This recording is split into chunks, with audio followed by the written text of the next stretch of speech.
সংবাদ সবাইকে স্বাগত জানাচ্ছি। আমি ফিরোজ তোহা। শুরুতে সংবাদ শিরোনাম জানিয়ে দেব এই মুহূর্তে হাতে পাওয়া সর্বশেষ গুরুত্বপূর্ণ আপডেট বাংলা সংবাদ। শুরুতেই থাকছে বিএনপি চেয়ারপারসন বেগম খালেদা জিয়াকে মেরে ফেলার চক্রান্ত হচ্ছে বলে অভিযোগ করেছেন দলটির vice chairman doctor Asaduzzaman Ripon.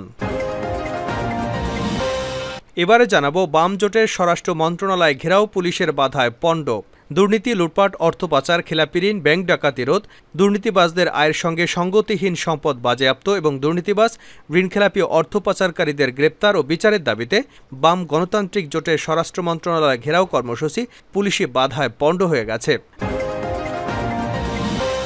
জানাবো বিএনপি চেয়ারপারসনের উপদেষ্টা ও বিরোধী দলীয় সাবেক চিফ হুইপ জয়নুল আবেদিন ফারুক সরকারকে উদ্দেশ্য করে বলেছেন, ভারতের সঙ্গে সরকারের মধুর সম্পর্ক, এর পরেও কেন অভিন্ন নদীর পানির হিচ্ছার সমাধান হচ্ছে না। এদিকে আওয়ামী লীগের সাধারণ সম্পাদক ওবায়দুল কাদের বলেছেন, ফৌজদারি অপরাধে দণ্ডপ্রাপ্ত কোনো ব্যক্তির মুক্তভাবে চিকিৎসা সেবা গ্রহণের কোনো নজির নেই। খালেদা জিয়ার শারীরিক অবস্থা নিয়ে গুজব ছড়ানো হচ্ছে। জানিয়ে দেব বন্যার শঙ্কা জানিয়ে প্রধানমন্ত্রী শেখ হাসিনা বলেছেন, বন্যা হতে পারে, পূর্বাভাস সেরকমই পাওয়া যাচ্ছে, কাজেই আমাদের প্রস্তুত থাকতে হবে, সবাইকে একসঙ্গে কাজ করতে হবে। এবং সর্বশেষ জানাবো আন্তর্জাতিক সংবাদ। ইমরান খানের মুক্তির দাবি জানালো জাতিসংঘ। পাকিস্তানের সাবেক প্রধানমন্ত্রী ইমরান খানের মুক্তির আহ্বান জানিয়েছে জাতিসংঘ। গতকাল সোমবার সংস্থাটির একদল বিশেষজ্ঞ অবিলম্বে এবং নিঃশর্তে ইমরান খানের মুক্তির দাবি জানিয়েছেন। তারা বলেছেন, ইমরান খানকে নিয়ম বহির্ভূতভাবে এবং আন্তর্জাতিক আইন লঙ্ঘন করে কারাবন্দী করে রাখা হয়েছে। এতক্ষণ শিরোনাম শুনছিলেন, এবার বিস্তারিত। প্রিয় দর্শক, আপনি যদি এই চ্যানেলে নতুন হয়ে থাকেন, ভিডিওটি দেখতে দেখতে চ্যানেলটি সাবস্ক্রাইব করে আমাদের সঙ্গেই থাকুন। আর এই ভিডিও সম্পর্কে আপনি আপনার মূল্যবান মতামতটি কমেন্ট বক্সে জানিয়ে দিন। আর হ্যাঁ প্রিয় দর্শক, জানিয়ে দিন ভিডিওটি কোথা থেকে দেখছেন। খালেদা জিয়াকে মেরে ফেলার চক্রান্ত হচ্ছে doctor Asaduzzaman Ripon. BNP chairperson Begum Khaleda জিয়াকে মেরে ফেলার চক্রান্ত হচ্ছে বলে অভিযোগ করেছেন দলটির vice chairman doctor Asaduzzaman Ripon. মঙ্গলবার সকালে ঢাকা রিপোর্টার্স ইউনিটিতে মিলনায়তনে শিশু কিশোর মেলা কেন্দ্রীয় কমিটি আয়োজিত প্রতিবাদ সমাবেশে প্রধান অতিথির বক্তব্যে তিনি এসব কথা বলেন। ভারতের সঙ্গে সম্পাদিত চুক্তি এবং সমঝোতা জনগণের সামনে প্রকাশের দাবি জানিয়ে তিনি বলেন, বাংলাদেশের জমি ব্যবহার করে রেল করিডোর দিতে দেওয়া হবে না। সরকার শুধু অবৈধ ক্ষমতা ধরে রাখতে ভারতকে তোষণ করতে গিয়ে দেশকে গোলামির জিঞ্জিরে পরিণত করেছে। সাবেক প্রধানমন্ত্রী বেগম খালেদা জিয়া ও বিএনপি নেতা ইঞ্জিনিয়ার ইশরাক হোসেন সহ বিএনপির সব নেতাকর্মীর নিঃশর্ত মুক্তির দাবিতে এ প্রতিবাদ সভা হয়। এ সভায় বক্তব্য রাখেন বিএনপির কেন্দ্রীয় নেতা জেড রিয়াজউদ্দিন নসু, ডক্টর আরিফুর রহমান মোল্লা প্রমুখ। জাহাঙ্গীর শিকদারের সভাপতিত্বে অনুষ্ঠিত অনুষ্ঠানটি সঞ্চালন করেন কেএস হোসাইন টমাস। প্রতিবাদ সমাবেশে বক্তারা অবিলম্বে খালেদা জিয়া এবং ইঞ্জিনিয়ার ইশরাক হোসেন সহ সব রাজবন্দী দ্রুত মুক্তির দাবি জানিয়েছেন। ডক্টর রিপন বলেন, বেগম খালেদা জিয়াকে শুধু নির্বাচন থেকে দূরে রাখার অসৎ অভিপ্রায় সরকার ওনার বিরুদ্ধে মিথ্যা মামলা দিয়ে দণ্ডিত করেছেন। এখন তাকে মেরে ফেলা চক্রান্ত হচ্ছে। সরকার প্রধান এবং তাদের লোকজন প্রায়ই বলেন, বেগম জিয়া এতিমের টাকা আত্মসাৎ করেছেন, অথচ আদালতের ফরমায়েশি রায় পর্যন্ত কোথাও বেগম খালেদা জিয়া টাকা আত্মসাৎ করেছেন এমন কথা লেখা নেই। অথচ তারাই এই অসভ্য বয়ান দিয়ে যাচ্ছেন। যদি বাংলাদেশের আইন, শাসন এবং জবাবদিহি থাকতো, তাহলে শুধু এই বক্তব্যের জন্য তাদের 100 বছরের জেল হয়ে যেত। তিনি আওয়ামী লীগ সরকারের পতনের লক্ষ্যে সবাইকে ঐক্যবদ্ধ হওয়ার আহ্বান জানিয়েছেন। বাম জোটের স্বরাষ্ট্র মন্ত্রণালয় ঘেরাও পুলিশের বাধায় পণ্ড।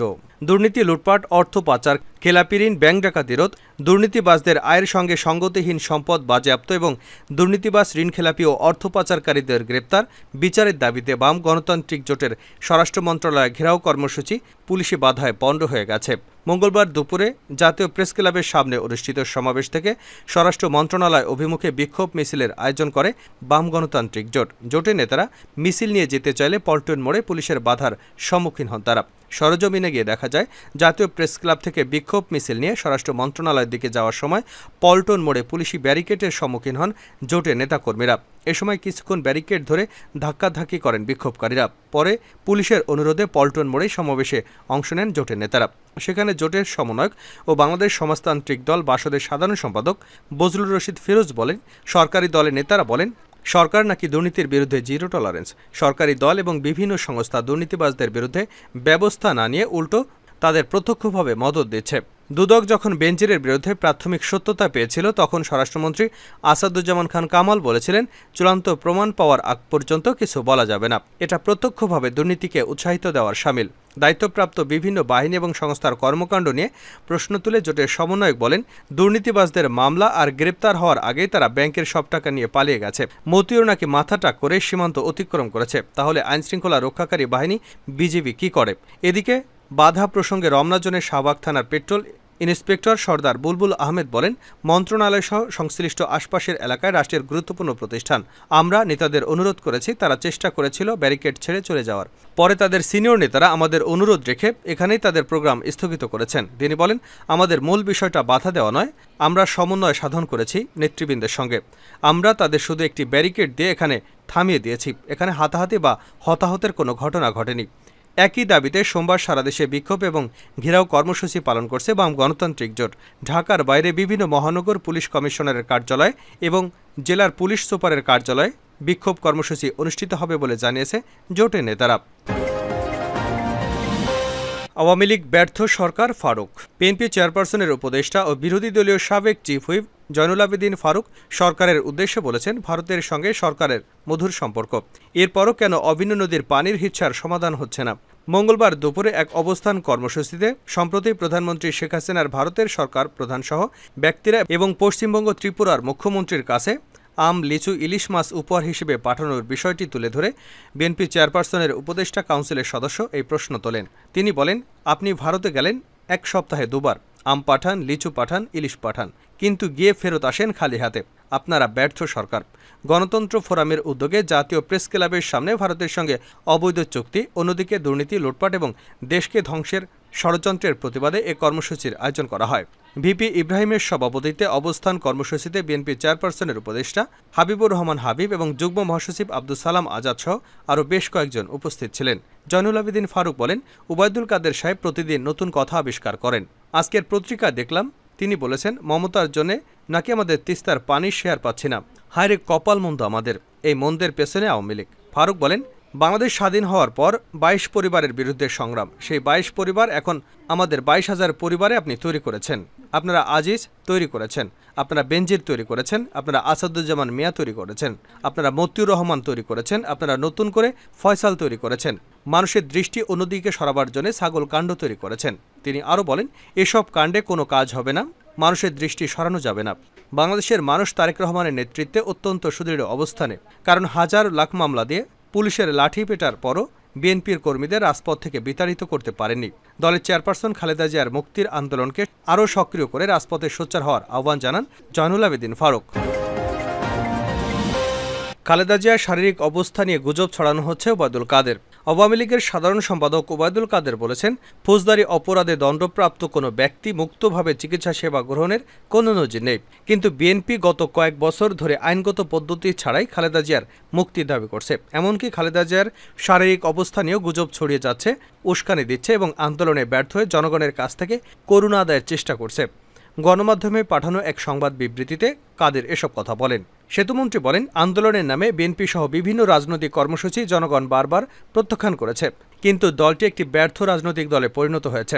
এখন তাদের তথাকথিত আন্দোলনের বিষয়ে দুর্নীতির দায়ে সাজাপ্রাপ্ত অসুস্থ নেত্রী বেগম খালেদা জিয়া। তিনি বলেন, খালেদা জিয়া একজন দণ্ডপ্রাপ্ত আসামি হওয়ার পরও শেখ হাসিনা তাকে নিজ বাসায় থেকে দেশের সর্বাধুনিক বেসরকারি হাসপাতালে চিকিৎসা গ্রহণের সুযোগ করে দিয়েছেন।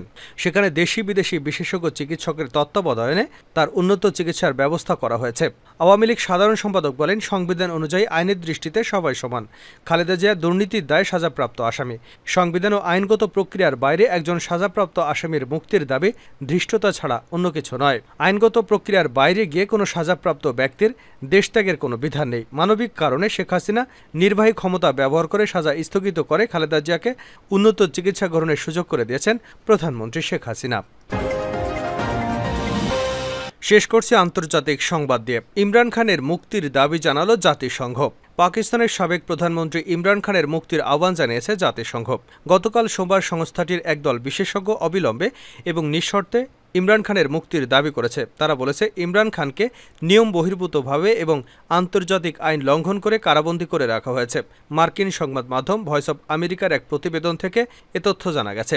জাতিসংঘ হিউম্যান রাইটস কাউন্সিলের সঙ্গে কাজ করা জেনেভা ভিত্তিক ওয়ার্কিং গ্রুপ অব অরবিটরি ডিটেনশন জানায়, পাকিস্তানি কর্তৃপক্ষ ইমরানকে বন্দী রাখার কোনো আইনগত ভিত্তি নেই। 5 সদস্যের ওই গ্রুপ জানায়, 71 বছর বয়সী পাকিস্তানি নেতার কারাদণ্ড the universal declaration of human rights এবং the international covenant of civil and political rights এর অন্তর 22টি ধারা লঙ্ঘন করেছে।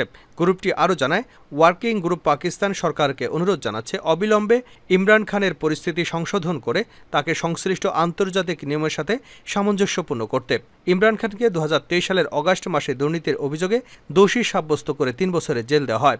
বিচার প্রক্রিয়া ত্রুটিতে ভরা ছিল বলে তিনি এবং স্বতন্ত্র আইন বিশেষজ্ঞরা ঘোষণা দেন। তবে 3 দিন পর পাকিস্তান নির্বাচন কমিশন ইমরান খানকে 5 বছরের জন্য নির্বাচনের অংশ নেওয়া থেকে নিষিদ্ধ করে দেয়। তোষাখানা মামলায় অভিযোগ করা হয় যে ইমরান খান প্রধানমন্ত্রী থাকাকালীন উপায়ে পাওয়া উপহার তিনি ঘোষণা করেননি। তোষাখানা হচ্ছে একটি বেসরকারি দপ্তর যেখানে পাকিস্তানি নেতাদের সরকারি বিদেশ সফরের সময় পাওয়া উপহার এবং সংরক্ষণ ও প্রদর্শন করা হয়।